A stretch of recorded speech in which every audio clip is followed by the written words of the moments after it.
chose instead to grow this movement by giving everyone the opportunity to benefit from their contribution to the movement. Just like being able to mine Bitcoin in 2008 or 2009, getting early access to mining the Gaju Maru now allows you to mine the greatest number of Gajus and benefit most from being part of this movement. We want to share that with you. We want the whole world to be part of this.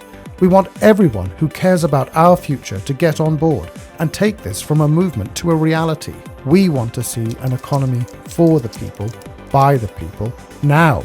Join us. Put your fingerprints on humanity's story, our history. Be a leader in the economic emancipation of humanity. It's simple. Go to gajumining.com, select the mining package that's right for you, and get started today.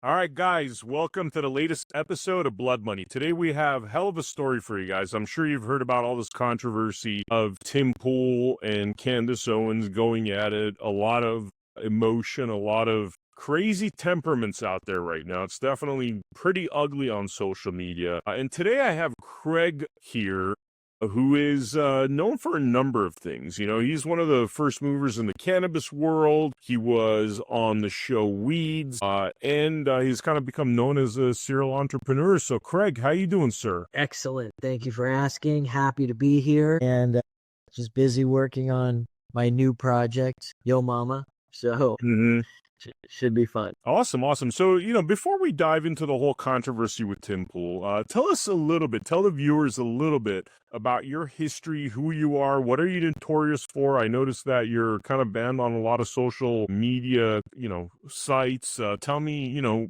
who you are, what you do, brother. I'm just an individual with a lot of independent thoughts, probably a revolutionary thinker. So I've been banned. I've run for city council in Beverly Hills, the mayor of Los Angeles in 2009. I've been on the TV show Weeds, on another TV show, 15 cannabis films. And I used to have a Wikipedia page, but they even took my Wikipedia page down. So I have been banned from a lot of social media. Try and get friends to help me connect in that way sometimes, so I feel like I have some voice to get out there and say things to the world. But occasionally I'm asked to be a guest like you on a podcast because you had some inside information about me and Tim Pool from the past.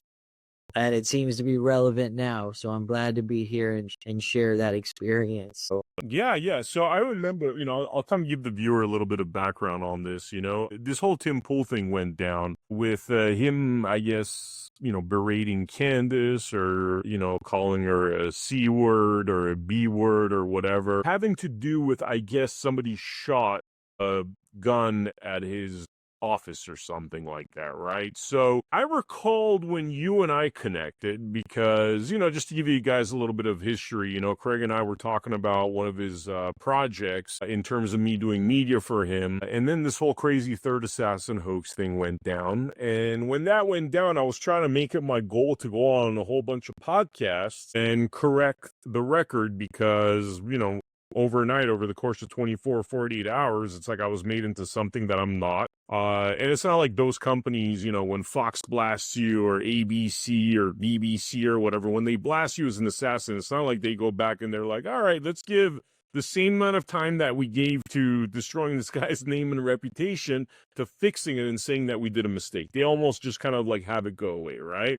And one of my great annoyances with this whole third assassin situation is there was some people that didn't allow me the mic to correct the record. And one of those people was Tim Pool. And I recall telling Craig that, man, like this Tim Pool guy promised me, you know, he made me to be a bit of an idiot. He said that he recognizes I was no assassin, but he made me to be a bit of an idiot by assuming a bunch of things that weren't true. Like flat out, like made a bunch of assumptions, you know, and said a whole lot of things that were kind of nasty and weird. And so I was like, when I saw him, I was like, Tim, dude, let me just correct the record. He promised me that he would allow that, and he never returned my texts, my phone calls, and eventually I was just like, dude, I'm not even gonna keep calling this guy because he's just like reneging on his promise, right? We should just give out his personal cell number right here, right now.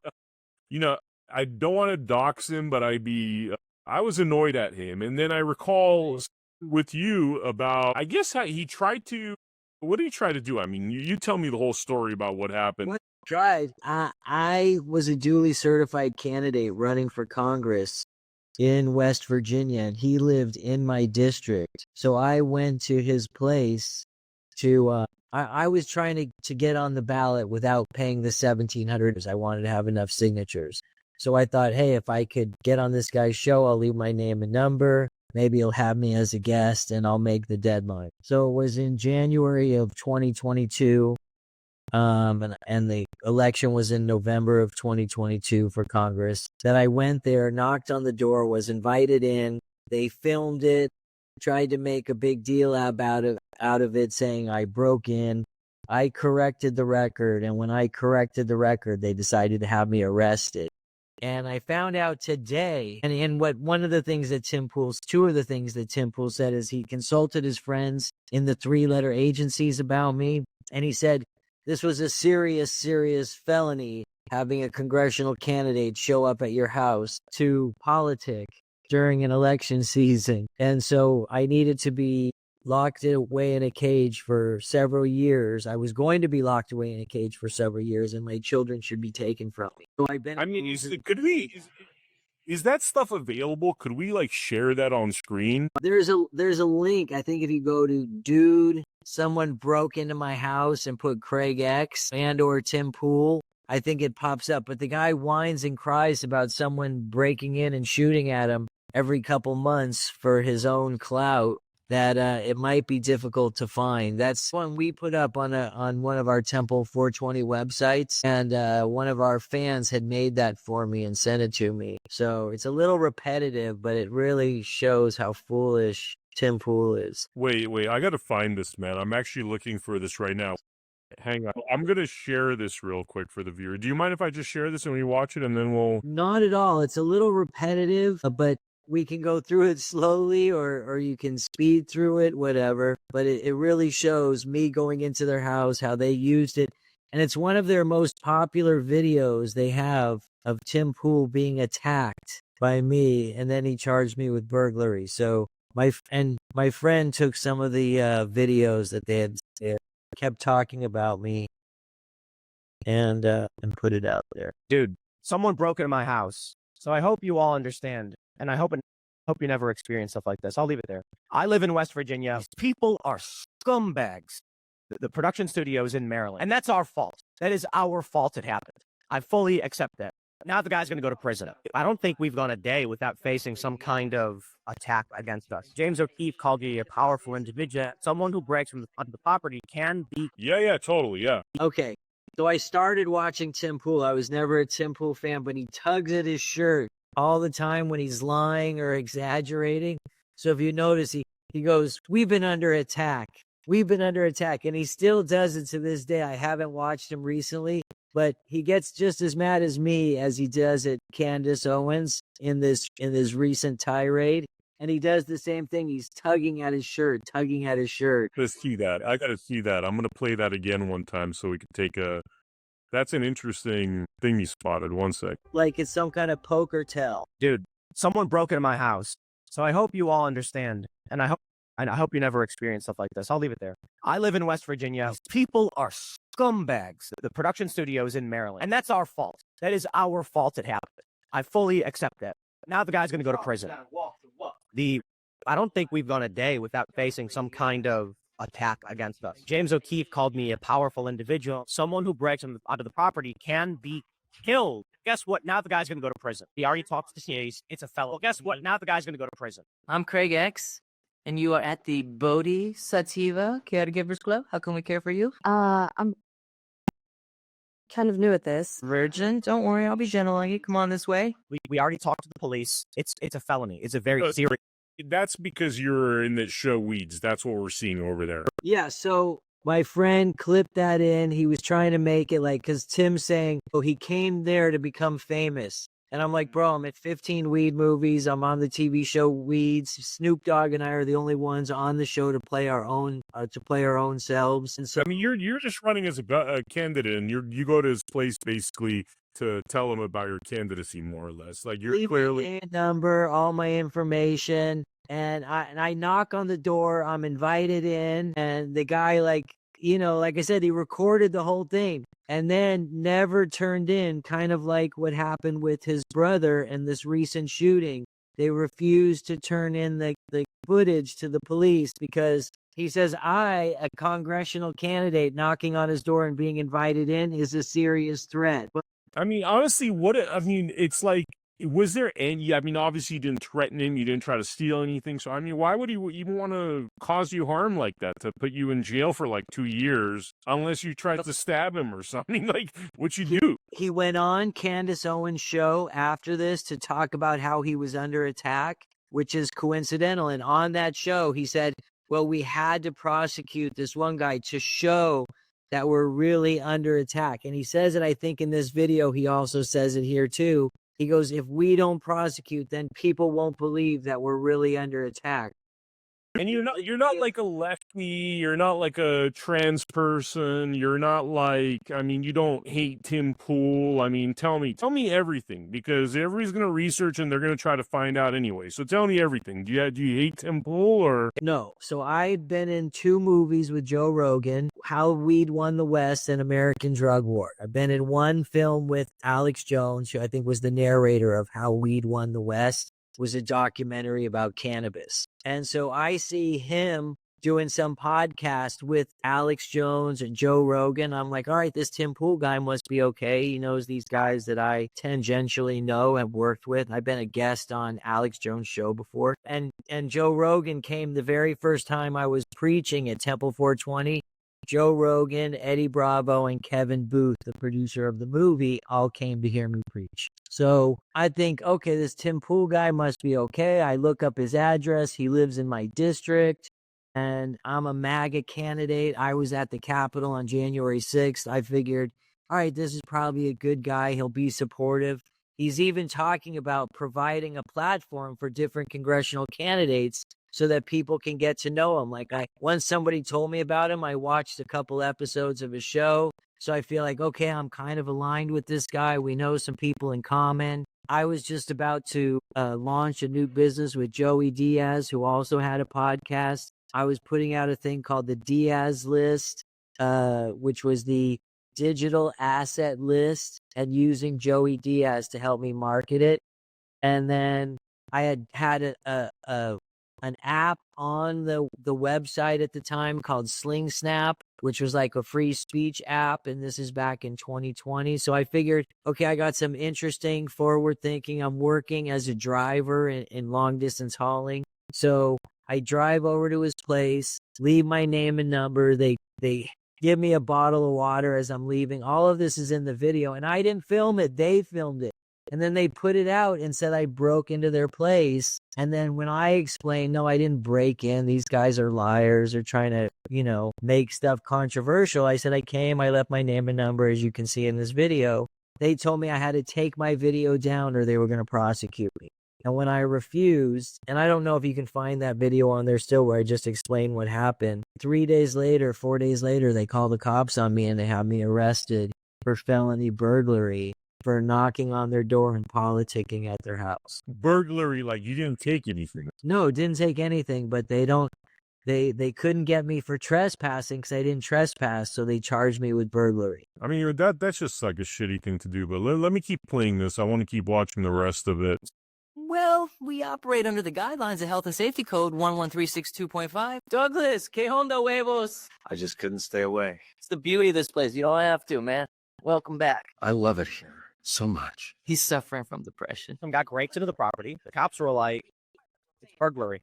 It's a felon. A guy broke into the house. These people are scumbags. He called you scumbag? That was him talking about? Yeah, that's what he's talking about me. The more you watch it, the more it gets put into context. But it's funny. He takes these little clips and then he expands them so you see how ridiculous this guy is being. And like I said, keep watching as he tugs at his shirt with one hand or two hands.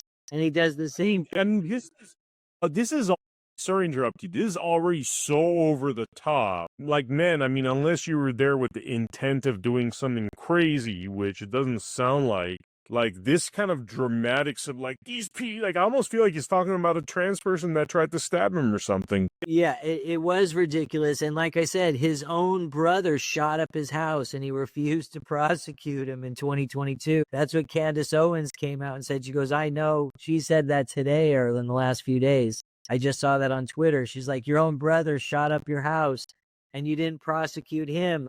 And this is like, we've got to teach these people a lesson. I mean, you know why this is so repulsive to me, man, is because I had a sheriff that lied about everything and tried to paint a picture and like, you know, oh, he had a car in disarray, made it sound like I drove up with a hoopty, fake IDs, passports. I'm in a 2024 car and this occurred in 2024. Okay, brand new. I have a car wash receipt from the day before. I spent $31. Chad Bianco practically called me a terrorist with literally not a shred of evidence, so he could make himself look so grandiose, right? And I'm looking at little Timmy over here with his beanie going like these dramatics. And I'm just like, I'm seeing flashbacks of him calling Candace a C-U-N-T. And by the way, I don't have to believe a word of what Candace is saying to criticize a little man that belittles a woman in that way. You know what I mean? In that sense of publicly and the way, you know, he's talking down to her and again, trying to like raise up the threat of what she is. Look, she's a journalist. Like he starts accusing her of, you're going to make us lose the midterms. And I mean, just really dumb things that anybody that's following politics knows that that's not the reason why the midterms would. Well, she had the greatest comeback saying, look, this is what happens when men have too much estrogen. It appears he snuck on as they were entering, confusing our staff and our security. So that's a lie, right? You didn't sneak on. You just tried. I didn't sneak on anywhere. I think I told you this when we did the radio podcast. I initially looked him up. He lives in my district in West Virginia. So I said, okay, well, it's not too late. It was winter time. It was early January, mid-January. The sun had gone down fairly early. So I show up thinking he does his podcast at his house. And his house, you know, I found it online, people in my district. And so I go, no, they can't be doing this. And it was all dark. I said, I just didn't want to knock on the door. I said, all right, maybe I'll come back tomorrow. But then I thought to myself, well, maybe they do it in a studio, like right around here, rather than in his actual house. Why would he want all these people coming to his house? So I put Timcast production studio into Google Maps and it says 15 minutes away. And I knew his show was starting, so I imagined he had reception or whatever, because I had seen him in the days before say, this is an office, you know, this is a house, but I don't just live in this mansion. This is a workhouse where we work out of, blah, blah, blah. There's a receptionist. So I was like, cool, there's probably security, reception. So I show up there, and coincidentally, as I'm cruising down the road, I end up right behind these two limousines, which are just black SUVs with darked out windows, carrying Andy No, James O'Keefe. So they stop, and I have to stop on the highway right behind them, and I notice, oh, here's the address that GPS is taking me to. So they go right up the driveway, and so I just follow him up the driveway, having arrived at the same time. One point, he's like, he laid and waited for them to come in so he could sneak in. And like I said, I had gone to his house originally and just drove 15 minutes away to the studio and just happened to show up right when these guys were showing up. But I didn't sneak on with them or anything. And I had my two kids with me sleeping in the car in their car seats, one of them. And so I waited outside. Right. At best, this is like him, you know, just kind of like a misunderstanding. You screwed up. You went to his house. Like, you weren't obviously there with two children in the car trying to be malicious. Obviously, it sounds like. No, I was a duly certified candidate for Congress. So I just went there to leave my name and number. And not only that, we have friends in common. So I did reach out to some people that actually knew him and said, hey, could you act as an intermediary? They reached out to him, to his girlfriend, and just no response. They kind of blew off these people that they, you know, well-known people that they know as well. They were just like, whatever. We don't want anything to do with this. We're having this guy arrested. It makes us look good. We set a date for trial. They told me if I would apologize, make a public apology and something else, that they would drop the charges. And I was like, oh, hell no. You guys have done nothing but lie. I've told the truth the whole time.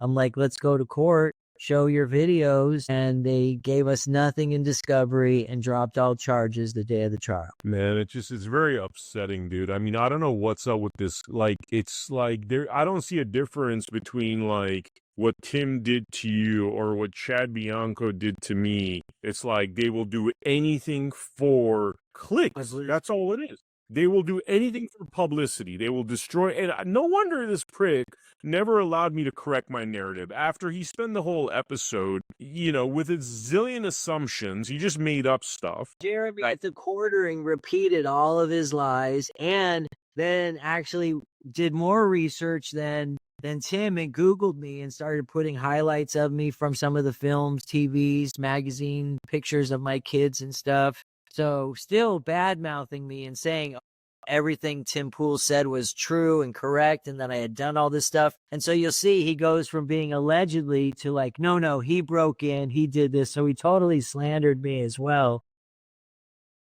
It is what it is. We live in that kind of world where people will take the risk of harming people they feel are below them to promote themselves, make themselves look more visible, bigger, important. Like you said, get those clicks and get their name out there. Here, I'm going to play a little bit more of this, but then after we're done, I want you to tell me a little bit about the repercussions of how Tim's exaggerations and lies affected your life. One sec here. That's our fault. That is our fault it happened.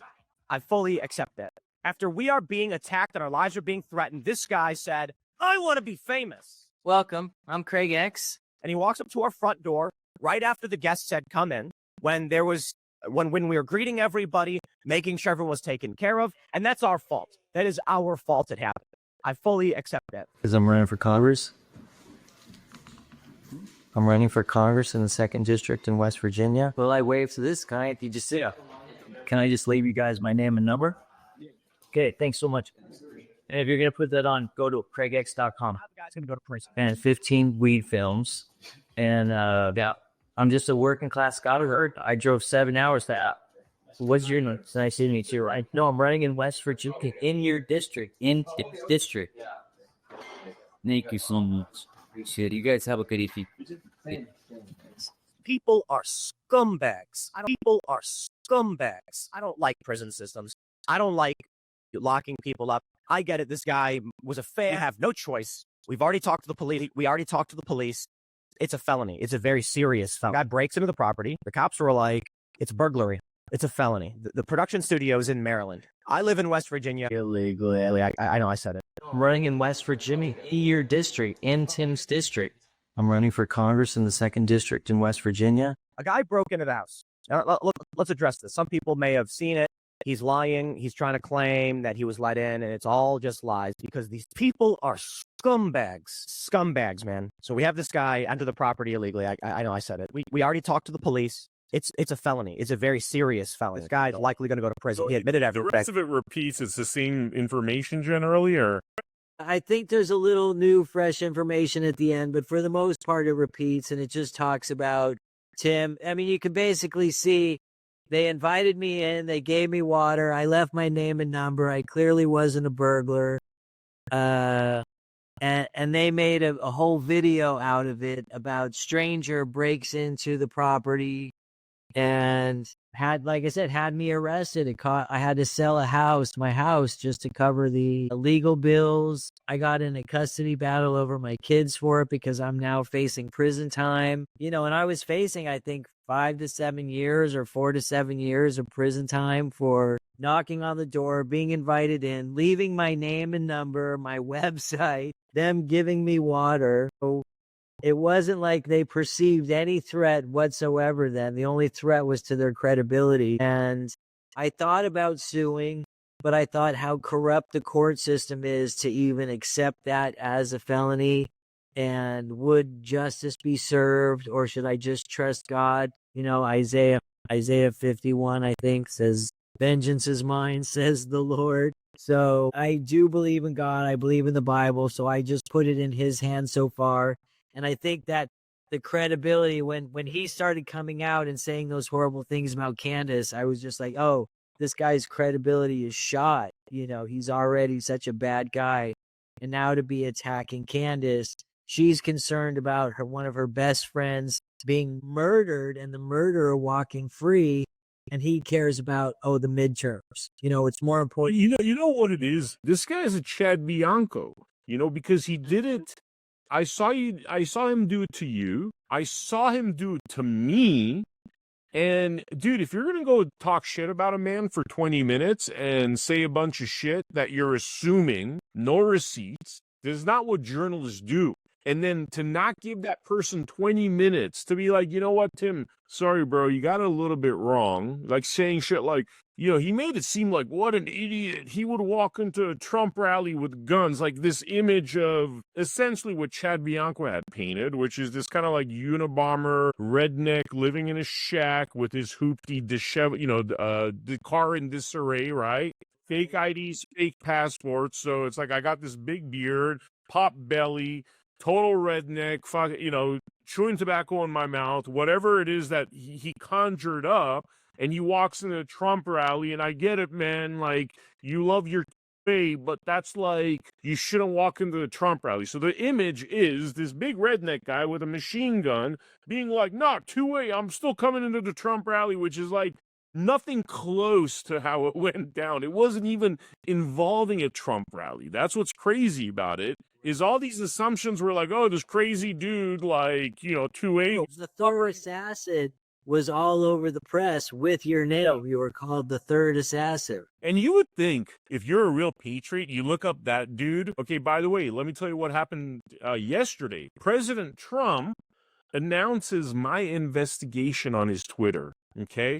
He announces my election ballot fraud investigation in California, literally uses words from my expose. And the reason why I know he's talking about me is because one of his closest confidants texted me today, and he said 100% what President Trump talked about yesterday, which is that California is trafficking ballots and there's truckloads of evidence out there, is my investigation, right? Which I was doing 3 days before I got called the third assassin, okay? You would think that just on principle, the patriot that's out there chasing freaking semis to stop this election corruption is somebody that you should actually take a good look into and be like, wait a minute, what's this guy about? This crazy sheriff's calling him an assassin. Turned out not to be true. What's the real story? That's what a journalist would do, right?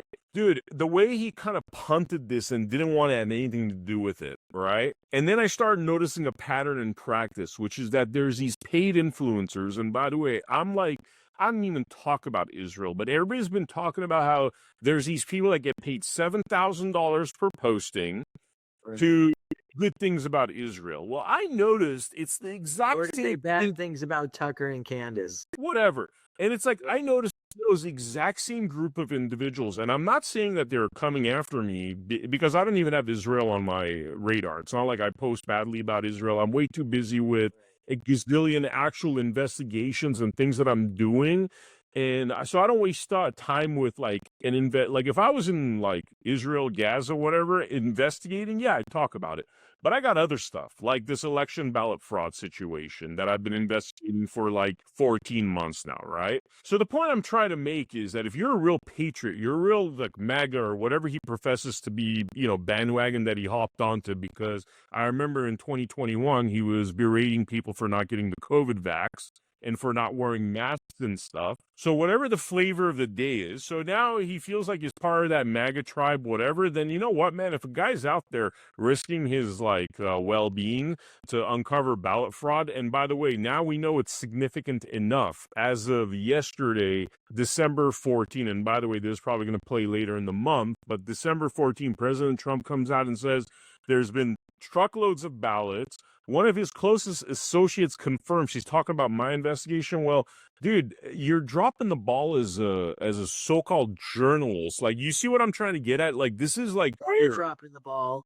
But even every other journalist who initially called you that third assassin, This isn't the time to be National Enquirer when, like, literally our country's about to be eaten up by whatever is eating up the UK and Canada. You know what I mean? That sort of tyranny. If we had got Kamala, we'd already be there.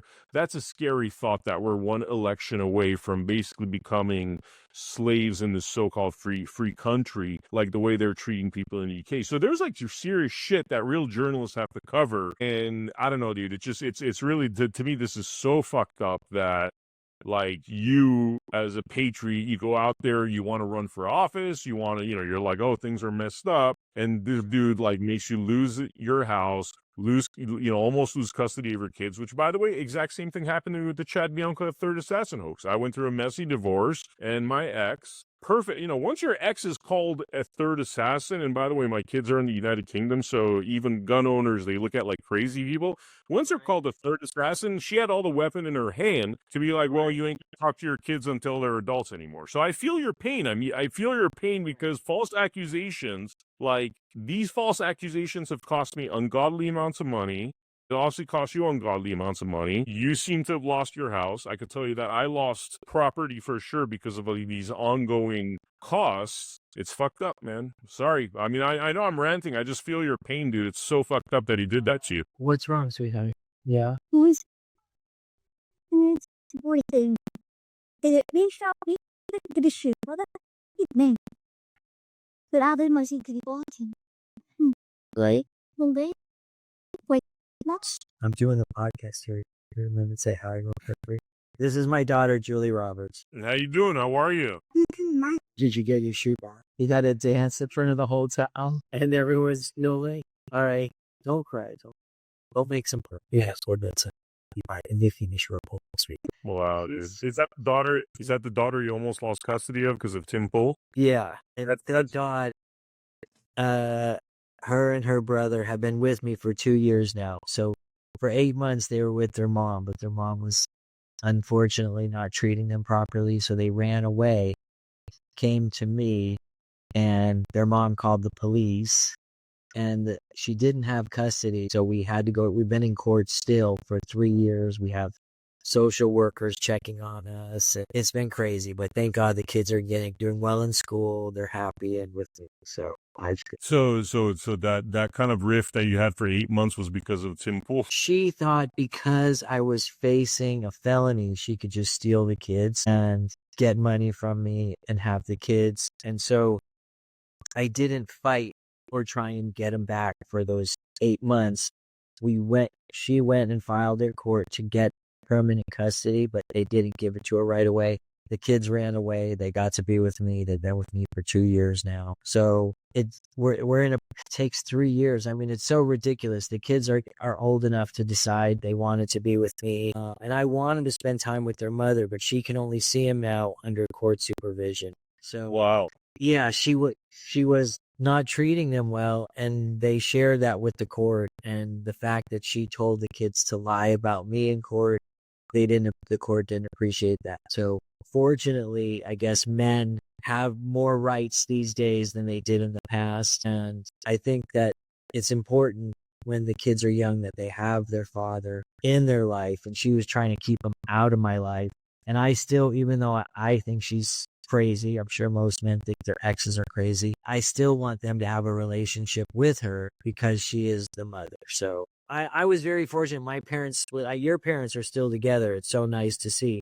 But my parents split up and remained good friends. And I feel very fortunate that when we're all in town together, they still all come together and spend time with the kids and the kids. So I was hoping to have a more amicable separation, but it didn't work out that way. And it was partly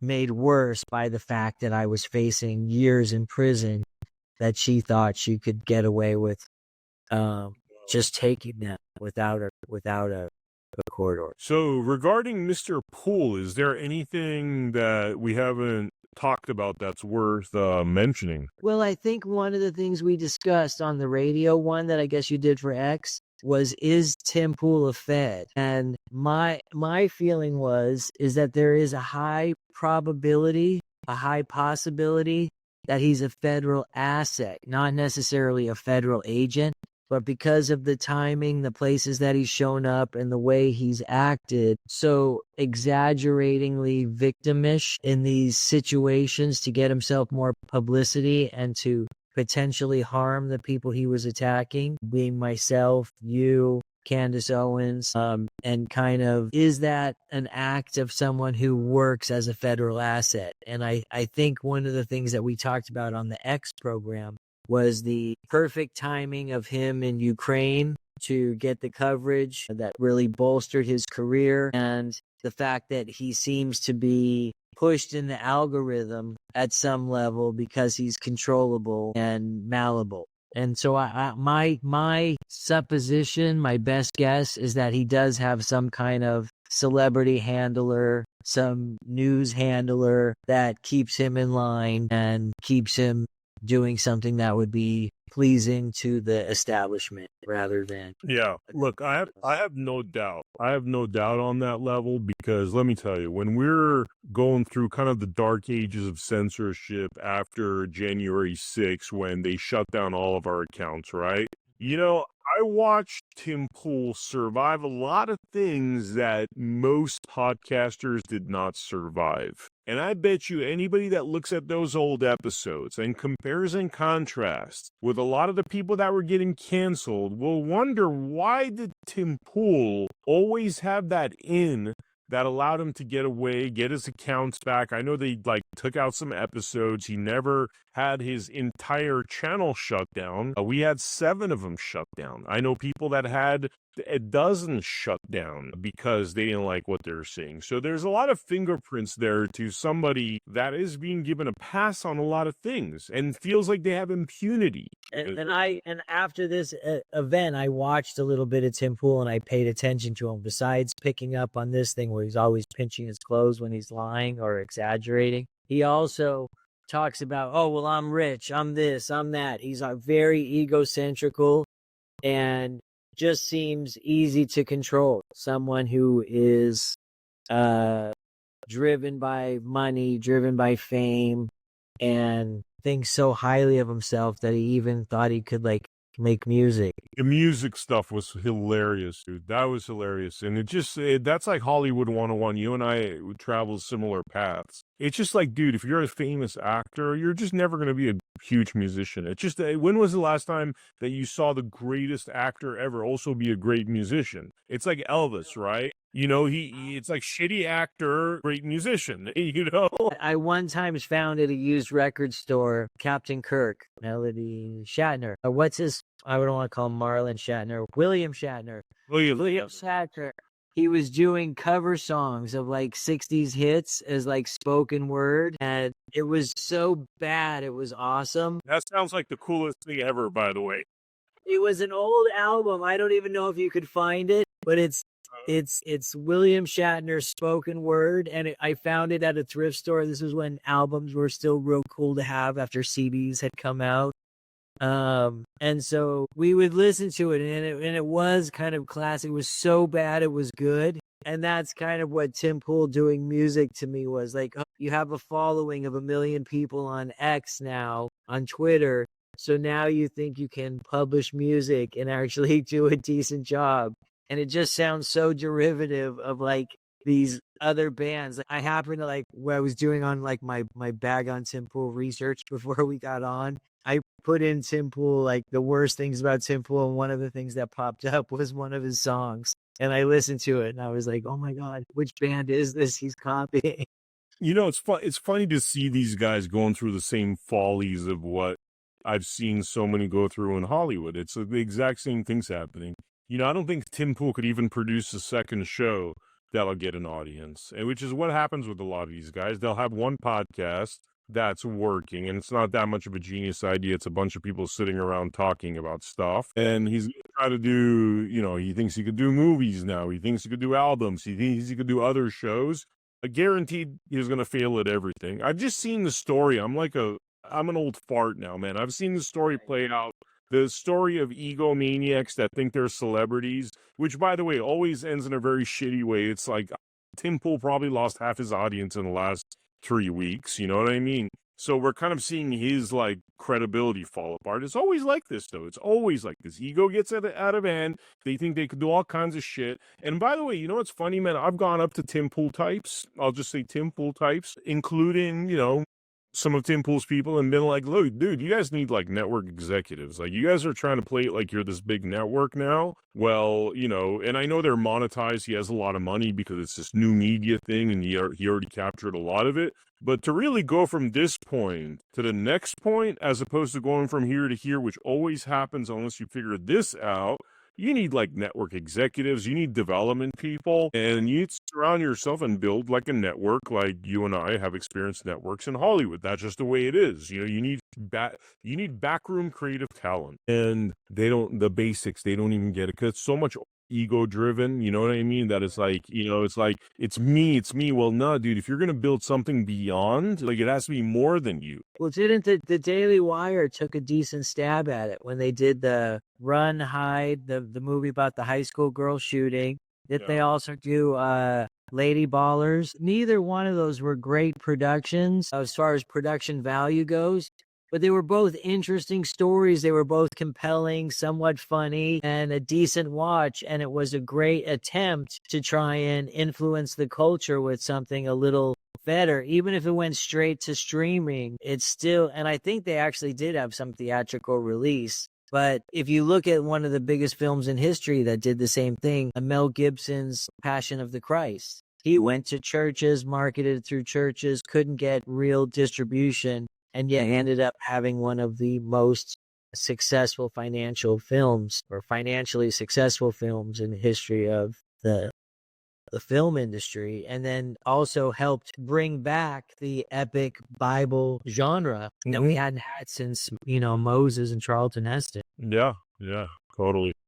See, if they bring on talent like that, I mean, you're talking about Mel Gibson, it's, yeah, it's a tough one when it comes to movies, man. It's just so huge of a miss category, and when they hit category, you're talking about this. You know what I mean? It's like, exactly.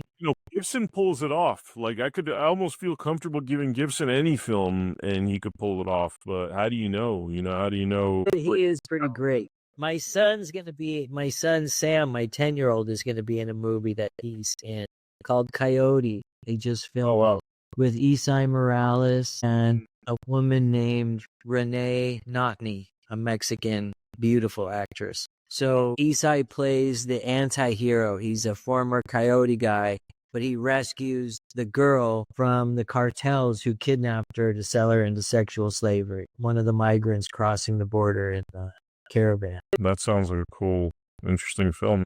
Yeah, and Mel Gibson's in it too, so that's the only reason I mentioned it.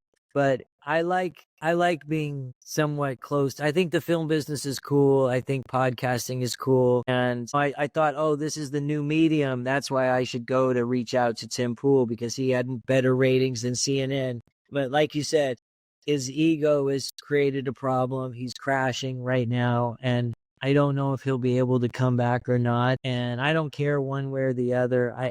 I just feel like I was waiting for this to happen to him and him losing his credibility, because I knew what a liar he was with what happened to me. You shared with me what he did in your situation, and now he goes out on a line here, either to get the $7,000 from Israel, or he's very passionate about the midterms and Candace Owens, that he's losing his mind over her. But it was really the same passion that he had against me that all of a sudden he has against her, and it just seems phony to me. That's why I was like, it seems like you're trying to make, and this is what, funny enough, what the FBI said about my story. It's like you're trying to make something out of nothing, and Nothing Burger was actually one of the comments I heard, that like he was,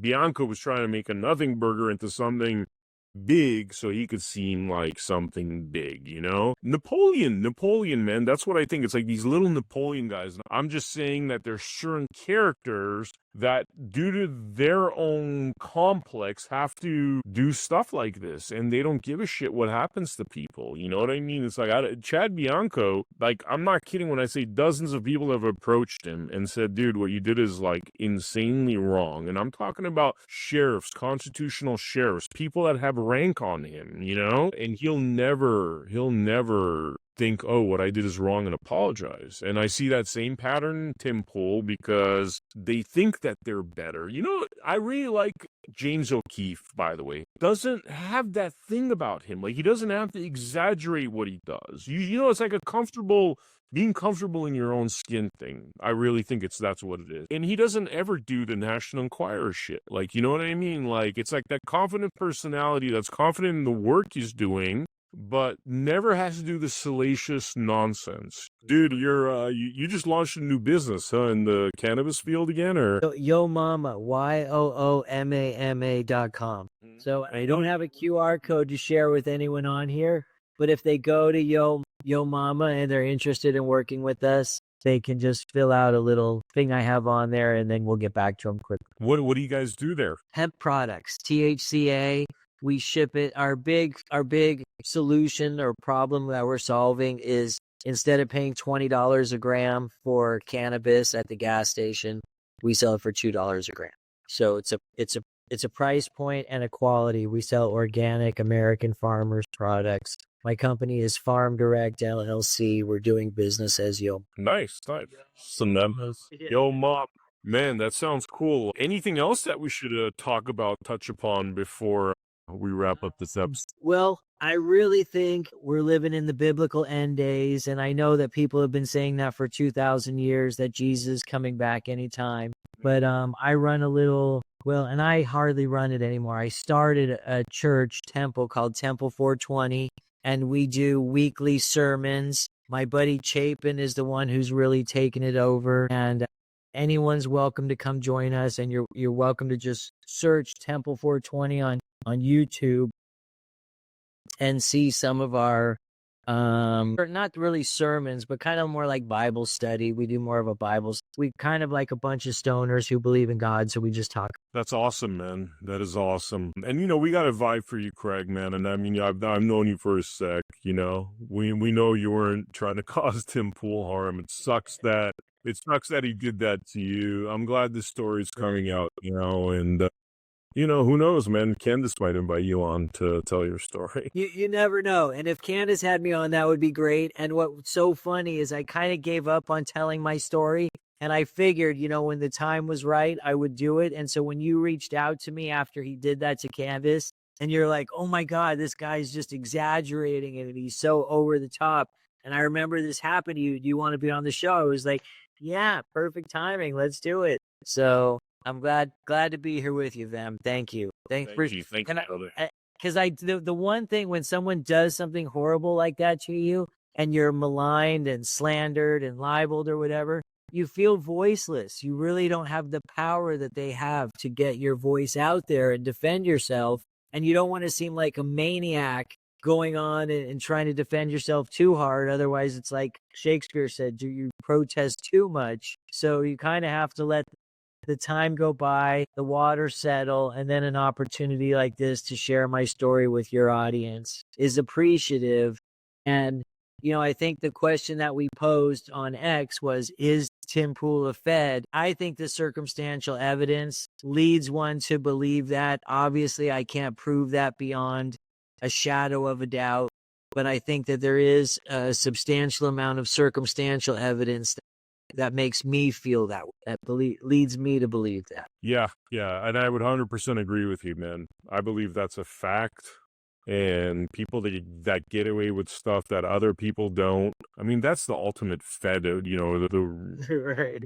Big red flag is when, you know, you see somebody get away with stuff that regular people don't, you know? Well, and then he goes on and pushes the Fed slop narrative that Tyler Jones, I don't even know the guy's name, Tyler, the shooter, the executioner, that he's the lone gunman, that this was not any kind of conspiracy, that one lone guy who's never killed anyone in his life, some A student, suddenly had has the perfect weapon, leaves his DNA behind, writes this strange, weird letter to his supposed furry lover, and the whole thing's knitted up and sewn up within 33 hours, just like the Freemasons like it. And it just seems like bullshit from day one. Yeah.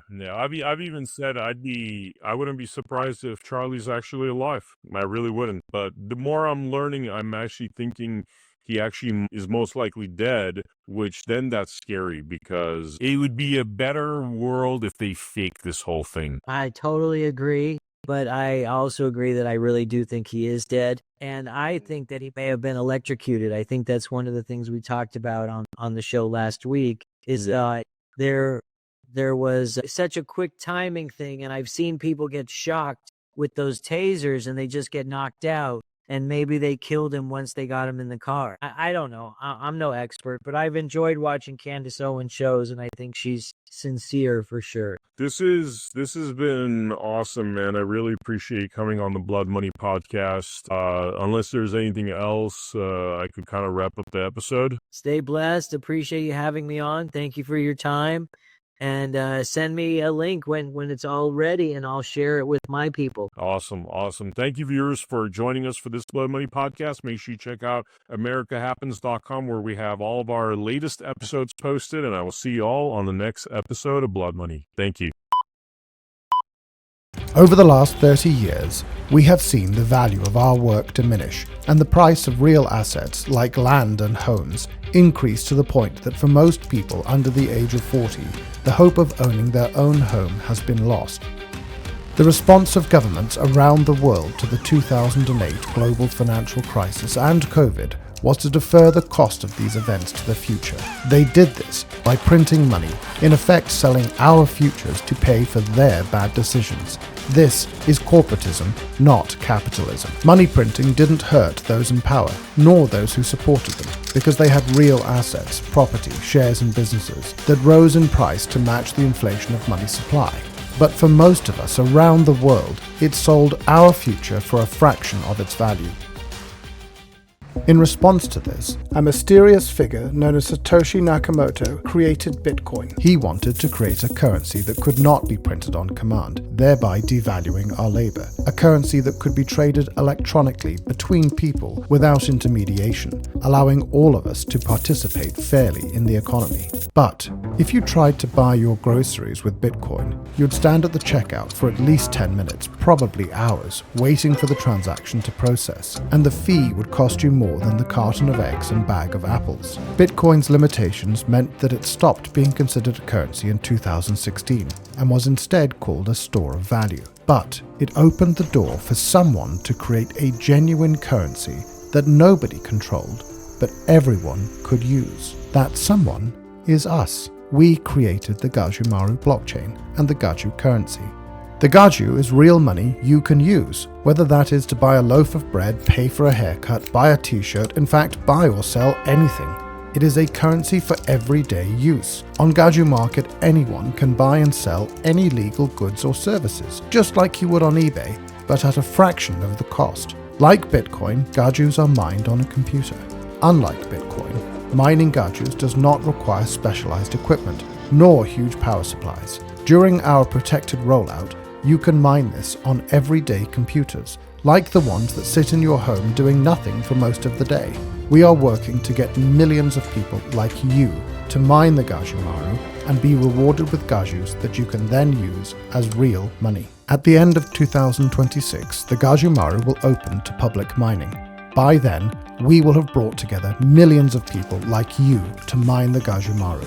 This will create such powerful combined computing capacity across so many millions of people that the Gajumaru can remain highly decentralized, enabling an economy for the people, by the people. To make all of this possible, we offer a variety of mining packages that combine all of the software and services you need on our website, gajumining.com. The software is simple to install, and there is a step-by-step guide that will get you mining and participating quickly and easily. You can buy those packages now. You can start mining the Gajumaru and being rewarded in Gajus now. select a suitable mining package from the gajumining.com web store, install and activate the software on your device, and start mining today. This is an opportunity to be part of a movement to restore our humanity, our dignity, our sovereignty, creating a better future for everyone. For the first time in thousands of years, you will directly benefit from your work, your ideas, without being taxed by intermediaries or needing permission to be part of the global economy. We believe that capitalism is I win, you win, we all win, not I win, you lose. That's corporatism. We refused to pursue venture funding that would demand we play the corporatist game, and chose instead to grow this movement by giving everyone the opportunity to benefit from their contribution to the movement. Just like being able to mine Bitcoin in 2008 or 2009, getting early access to mining the Gaju Mari now allows you to mine the greatest number of Gajus and benefit most from being part of this movement. We want to share that with you. We want the whole world to be part of this. We want everyone who cares about our future to get on board and take this from a movement to a reality. We want to see an economy for the people, by the people, now. Join us. Put your fingerprints on humanity's story, our history. Be a leader in the economic emancipation of humanity. It's simple. Go to gajumining.com, select the mining package that's right for you, and get started today.